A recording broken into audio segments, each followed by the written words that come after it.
definition of reclamation was made weaker in 2015. And I'm putting the definition that was there before the 2015 amendment. And this is the definition afterwards. So you can see that the definition afterwards refers to chapter 378-207, which says it must comply with that. And these are the requirements under 378-207. And then that references that there's a rule that's involved. And the rule is many pages long. There's a table of contents. So you can see that, I'll let you judge for yourself, but I think that the opinion that you would reach is that the reference to the rule and to the statute and then the rule is a lot more complex than just the item that we had before. Moving on, Ms. LaBruna stated that I had gone on a trip with her, which is, I wanted to confirm is true. When we were at the Planning Commission meeting, there was some concern that perhaps I was too close to Mosaic because as I went with Commissioner Hill, for example, on the initial trip to Mosaic to see how the whole process worked. And there were a number of us that went to see that. Afterwards, there was a second meeting that I had with Mosaic on site on their property where we looked at some of the water issues and some of the discharge areas that we're going to be talking about at some future time. And then there was a third time where I took a flight over the whole area that was going to be mined, including some of the areas in Hardin County. Well, the perception was that I only got to see the rosy side of Mosaic's presentation and didn't get to see the ugly underbelly. And there were a number of people who offered, not only to me, but to the Planning Commission and to Mr. Connie was there at the meeting, that they would either fly us out over in private planes to see that or take us around on a tour. So I took the opportunity to go with Ms. LaBruno to look at these areas that she was alleging.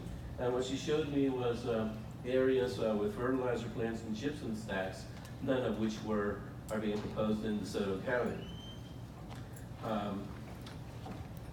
She also showed me some areas where there were moonscapes, but upon further inquiries, we saw many of those areas were prior to in the 1950s and in the early 70s when there weren't reclamation activities. So it wasn't really, what they were showing us wasn't really comparing apples to apples.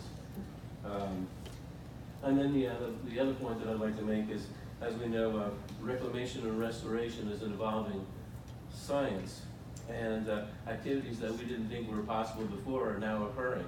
So one of the best examples is the Kissimmee River Restoration Project, where they returned the flow to 44 miles of the river's historic channel, and they restored about 40 square miles of river floodplain ecosystem. And if you haven't been out there to see that, it's truly an amazing experience. I've been out there and seen the work that they've done. The other issue that I pointed out to her, that unlike some of the other counties, what we did here was we separated the rezoning hearing from the permitting hearing. In other counties, they were all put together, and it created the impression that you were rushing to judgment, that you were forcing it down their throat. Why would you schedule a permitting hearing if you went to the zoning hearing and the board denied rezoning? Then there's no purpose in looking at the permitting issues. So it was agreed that we would separate these two into these two processes. And one of the advantages of that is that today we've heard lots of testimony of things that we might not have considered if we had all held that in one public hearing. So now when we start to evaluate the permits, some of the issues that were raised today and that were raised by the board, we can now ask our consultants to go out and to look at those. So we'll be proactive in reviewing that rather than being surprised by anything that might occur.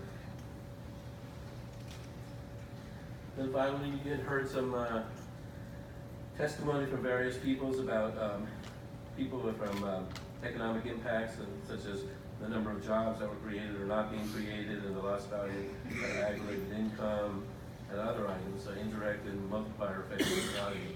And while all of those are interesting and facts and important, they're not really one of the 15 factors that we evaluate in considering the rezoning. I'd like to take just a moment to talk about comprehensive plan consistency. When you look at the GOP's goals, objectives, and policies, we literally have hundreds of them in our comprehensive plan, and it's easy to cherry pick from one element or another and point out and say, it's inconsistent with that policy, or it's inconsistent with that policy. if you were to do that, you could go through any development that you brought forward, you could find a policy that it's inconsistent with, and use that as a reason to deny. And that's not how the consistency is supposed to operate. Consistency, when you're looking at the comprehensive plan, you don't look at just one policy, you look at the entire comprehensive plan. You look at it in its totality. So when we look at it in its totality, what we focused on were the goals and objectives and the policies, primarily on the ones that were done as part of the plan amendments, the ones that you did in 2010 and 2015. We also looked at some of the other elements and identified those. When we looked at all of those, the comprehensive view, there were 20 of them that stood out. Of those 20, only 8 really applied to the rezoning. The other ones were related to permitting issues. That will happen when we look for consistency when we get to the phosphate language rate.